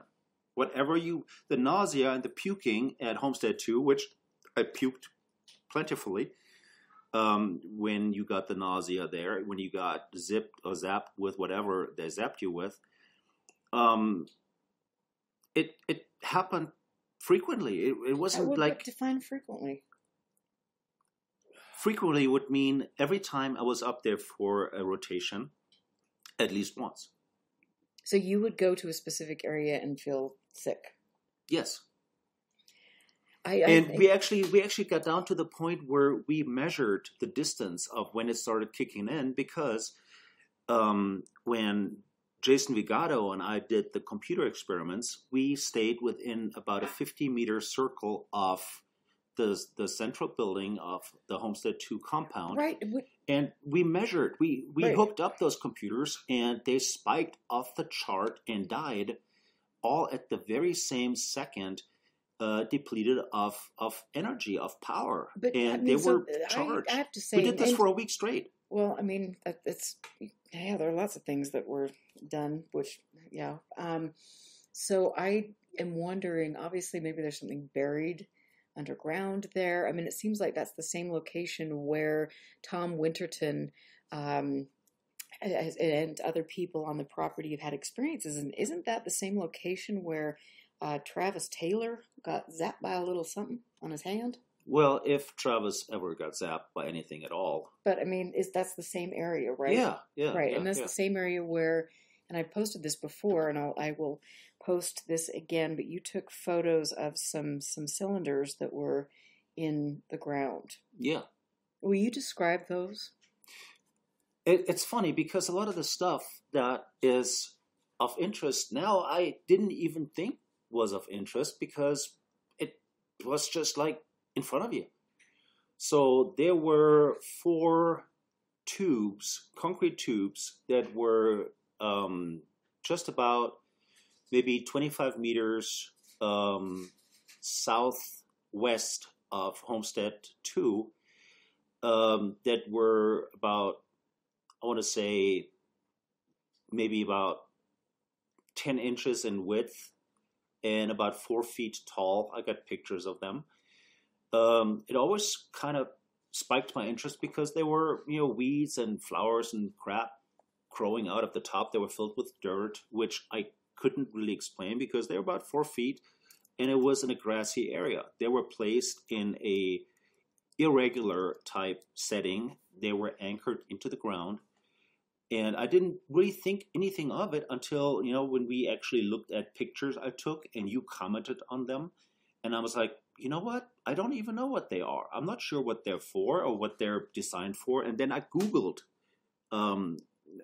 the image, and I came up with about a half a dozen of similar imagery that showed ways to put sending and receiving antennas in. And I think that's exactly what that was. And the interesting thing is, and I have a certain person who is listening and is in chat who brought up a really great point. And the fact that if, because you said that there was dirt on top of these, at the very top of these, so if there was perhaps a satellite flying overhead, that these objects would not be visible on the satellite, which I think is a very intriguing thing. Very possible. I mean, absolutely. There's nothing I put behind, and to me, looking back, the total lack of any SOP, and we're all veterans, we're all military folk that work there. We're used to a certain way of methodology of doing business. But basically, there was none. You went up there, and you did whatever it is. I don't think it really mattered to anyone.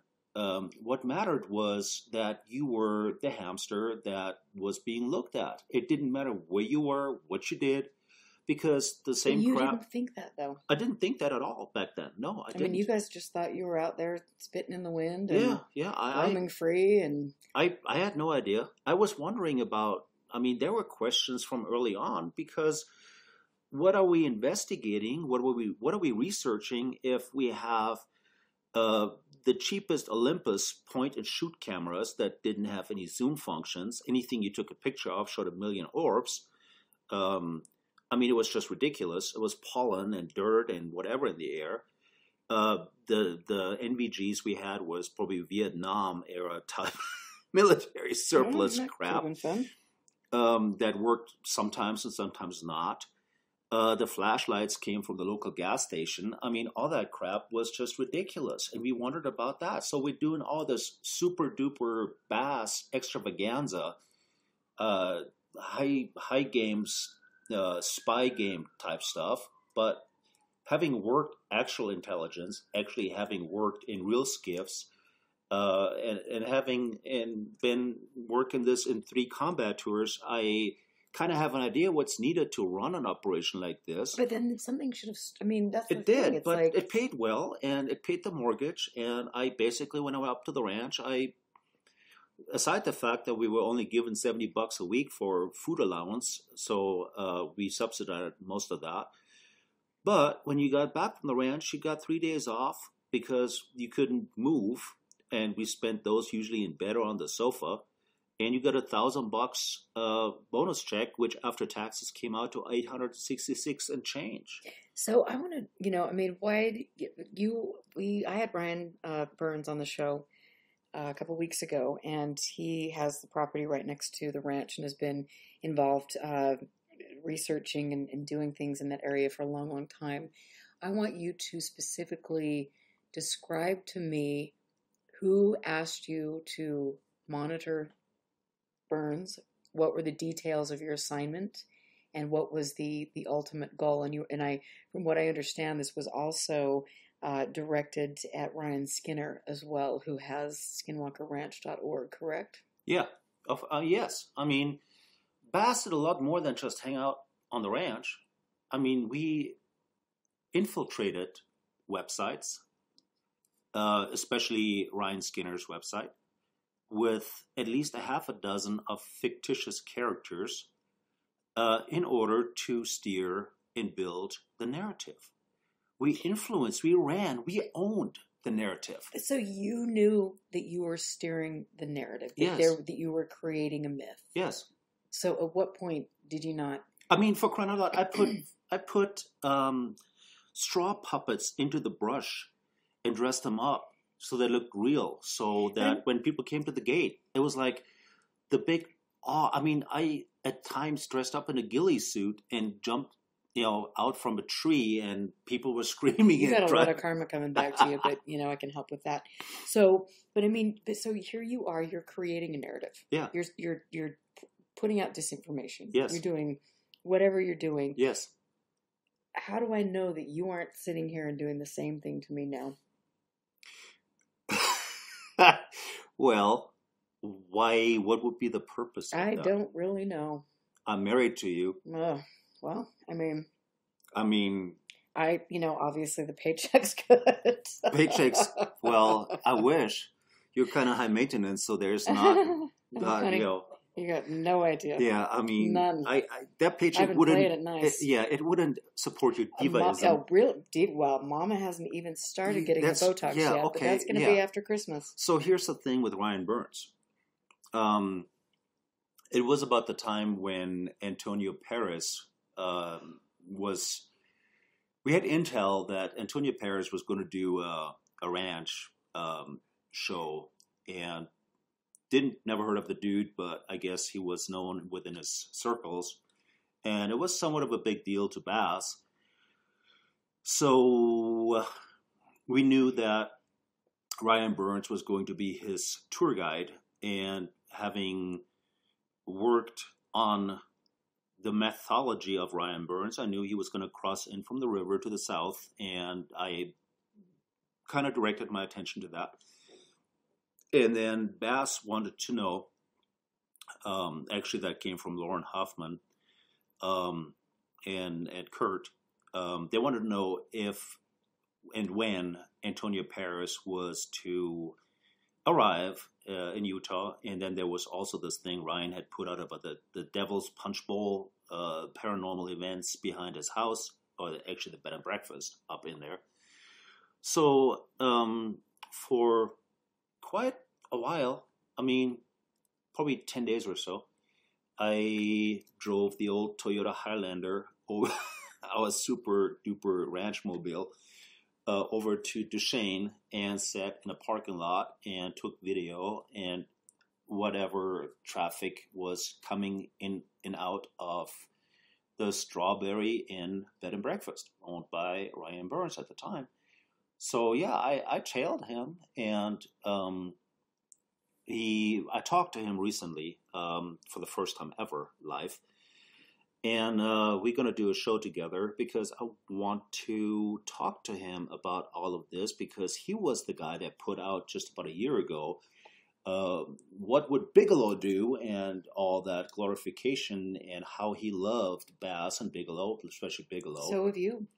But I think it's time to come clean and tell him what actually Bigelow was truly about. But, and I mean, that'll be great. I'm excited. That's going to happen right here on UFO Classified. But, I mean, it'll be a great show. So, I mean, you're there. You're putting out disinformation. You've admitted that. You're following people. Were you ever informed about groups like MUFON? Was there anybody else on the watch list?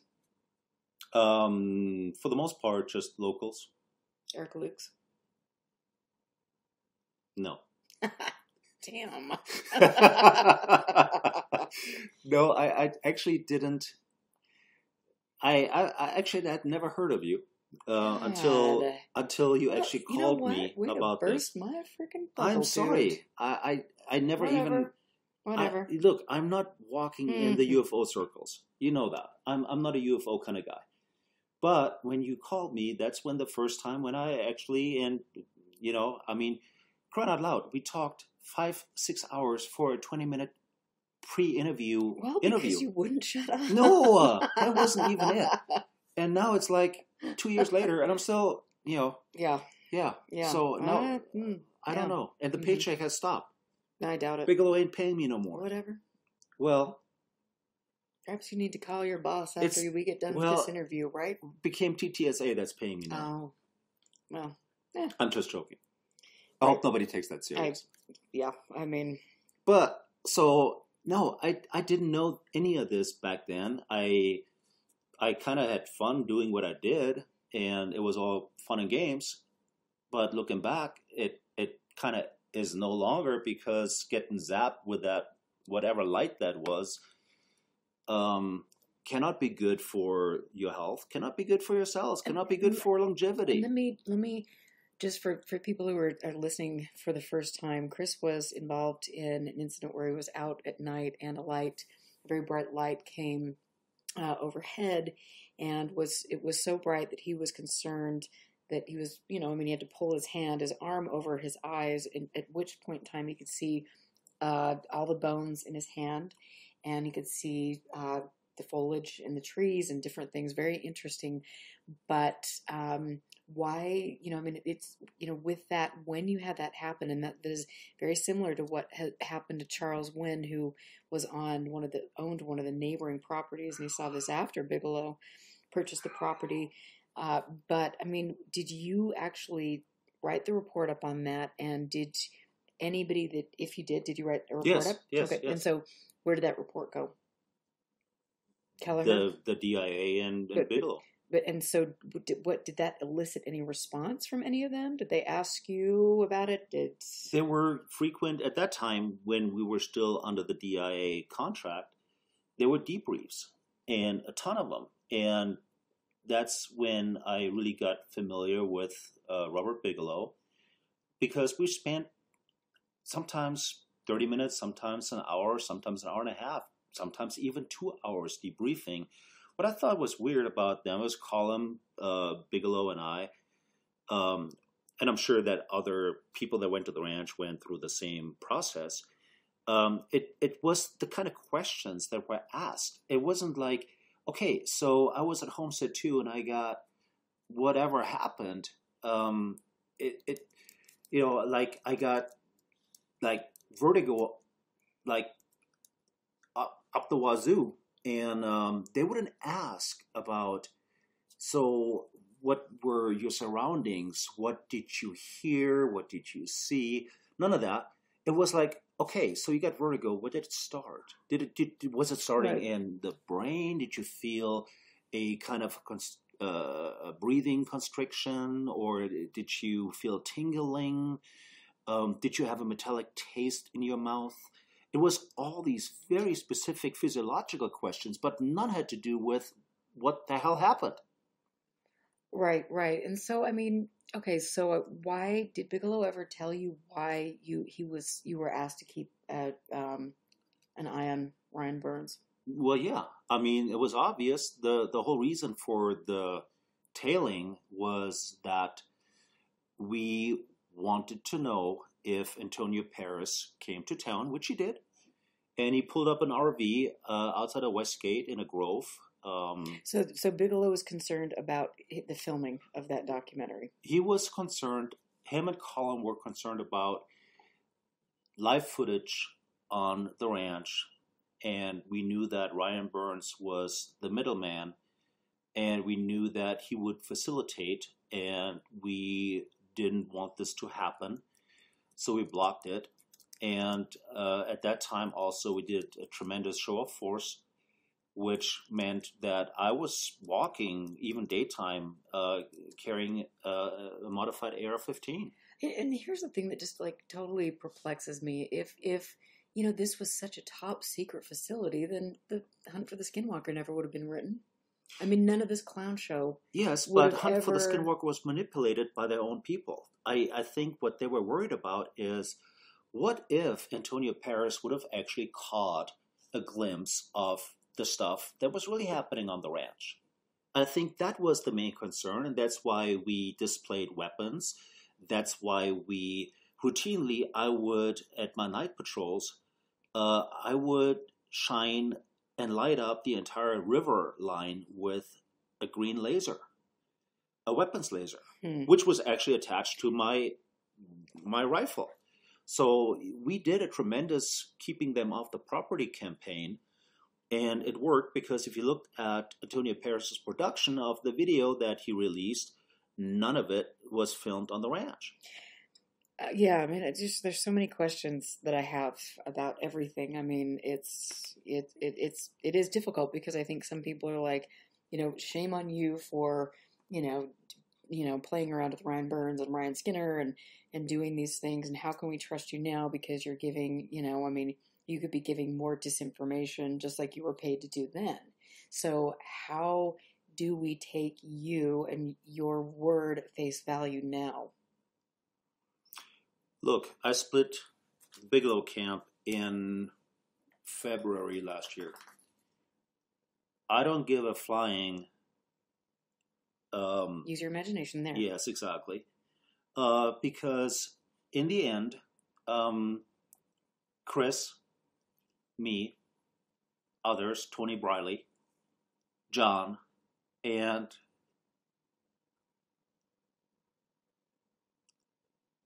so I'm going to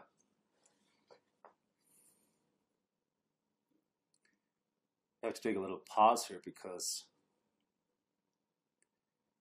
Tony killed himself. Right. And I know that there were, people that were up at the ranch, as you've mentioned multiple times. I mean, people had some, and not, this is Tony's, that's a whole other story in and of itself, and not a respect for everything. It was ranch related. Right. But not in the sense that people think. And right. And so anyways, I think the takeaway for me is that I guess I'm just angry because I was played a fool for so many years.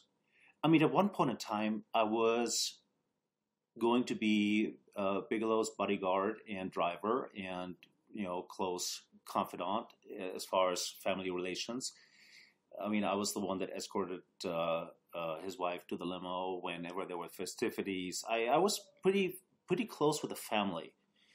And so I feel now that, Colin, I mean, the hours that I talked with him, even just not related to the ranch, I feel that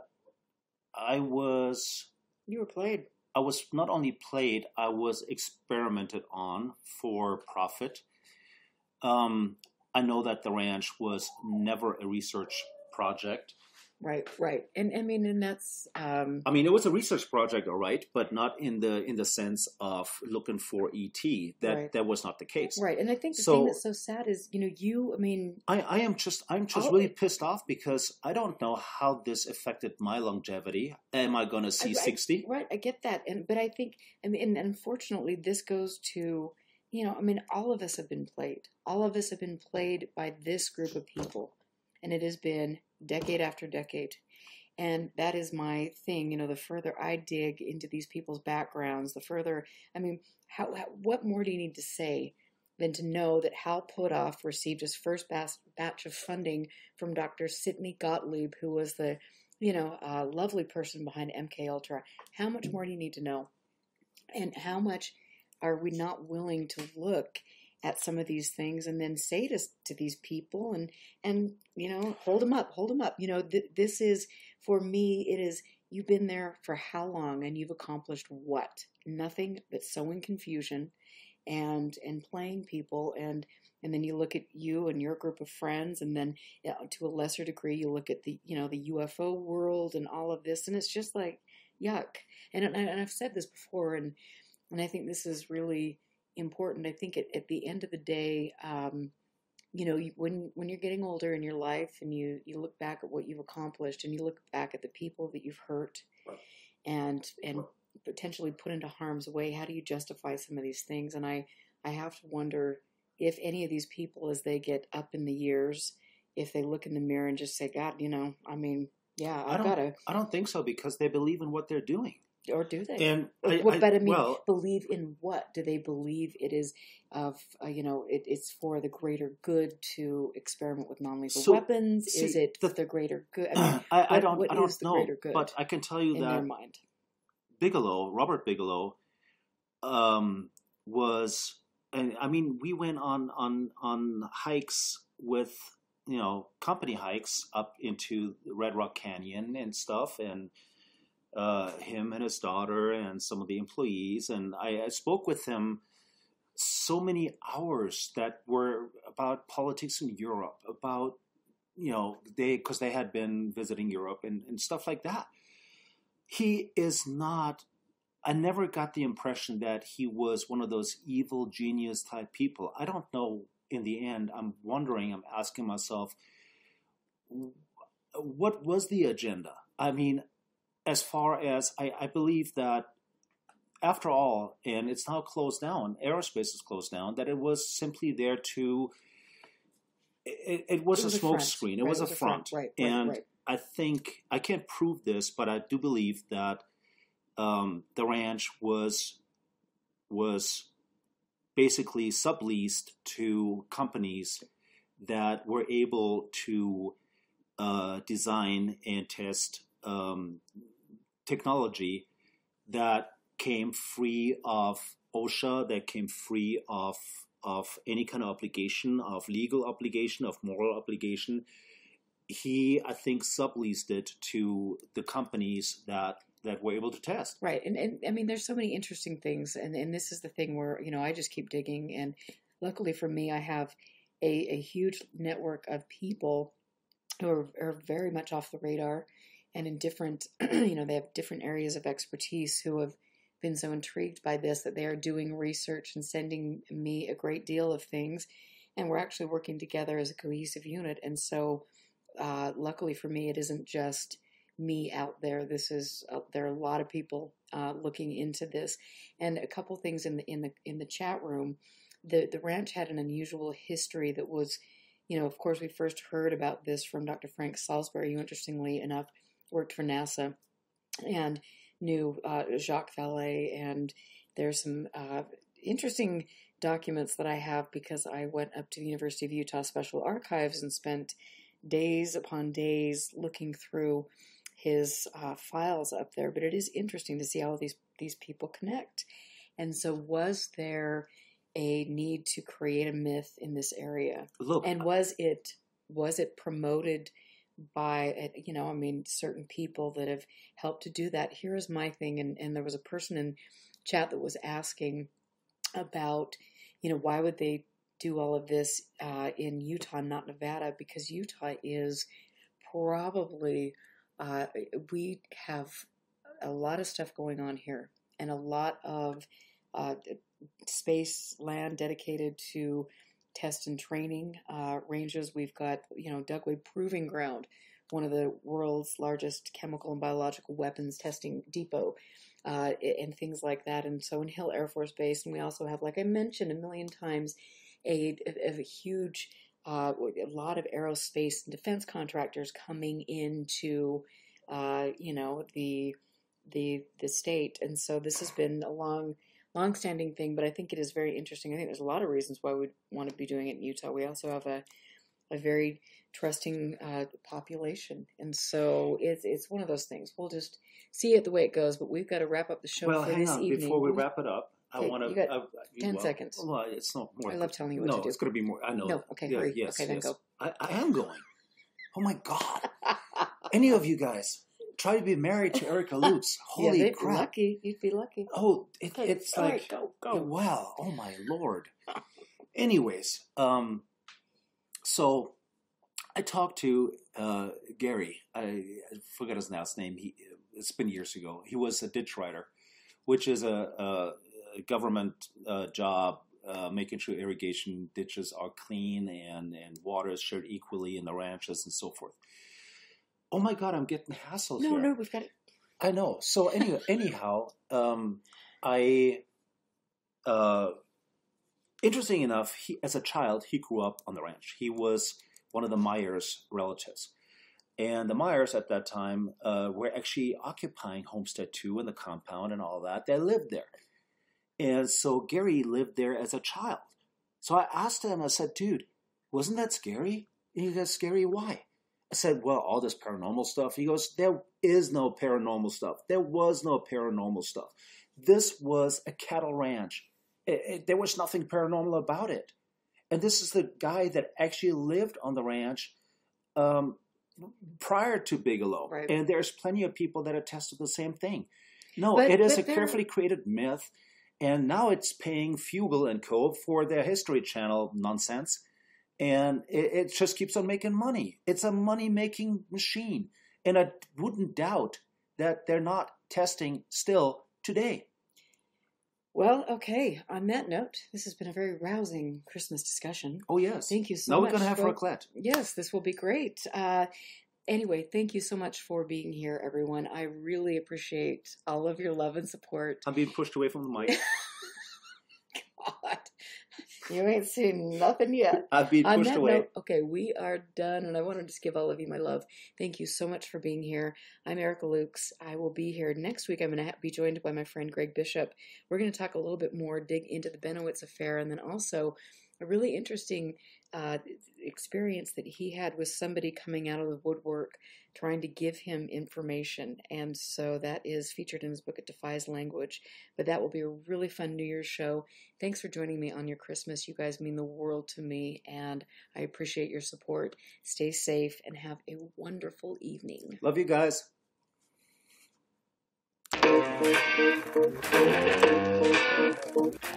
So my skeptical mind, and that's just who I am. My skeptical mind goes to, well, yeah, of course, you've got this guy over here that's logical and reasonable, and you got this guy over here that's wearing a tinfoil hat. Of course, the tinfoil hat guy's gonna see a lot of stuff, right? He's like imagining it, or he's watched one too many sci-fi movies.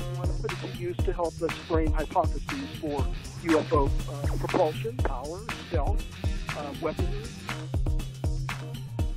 Everything that we experience is very positive. Sometimes the field of ufology has a short memory span. We didn't know anything about the $22 million back then. We just kind of thought, well, this is, and I think that was the reason why they were looking for military-type people, because in the military, you work with whatever you got, no matter what the situation is, and you just kind of adapt and overcome.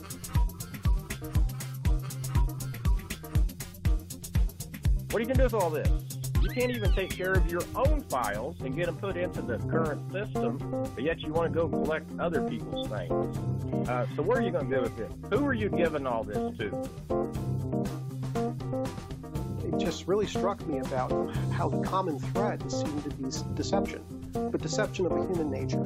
So that's what I started thinking, who would these folks be? I mean, then I started thinking about the intelligence agencies, what role they could play, and what would be their motivations for getting involved in ufology.